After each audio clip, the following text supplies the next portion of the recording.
भीम मित्रांनो, व्हिडिओ बनवण्याचं कारण असं आहे की काल पोलीस स्टेशनमधून मला फोन आलेला आणि पोलीस स्टेशनला माझ्या मंडळाला आज बोलवलं आहे आणि मी तिकडेच निघाली आहे आणि माझ्यासोबत आहेत मनोरमा मिश्रा, मुमताज शेख आणि तिवारी दीदी, पवन मिश्रा।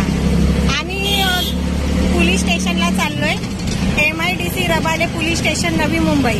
मीटिंग वरिष्ठ अधिकारी यांनी मीटिंग ठेवली आहे की नवी मुंबईमध्ये महिलांवर वाढते गुन्हे ते कसे कंट्रोल होतील आणि कशी स्वतःची महिलांनी सुरक्षा घ्यावी त्या संदर्भात आज मीटिंग आहे Rabale MIDC police station Navi Mumbai इथे आणि आम्ही सगळ्या महिला तिकडेच निघालो आहोत जाण्यासाठी। बघूया आता वरिष्ठ आम्हाला काय सल्ला देतात किंवा कसं सुरक्षा करायचं ते सांगतात। मग चला, तुम्हाला मी पुढे काय होतंय ते सगळं सांगेन।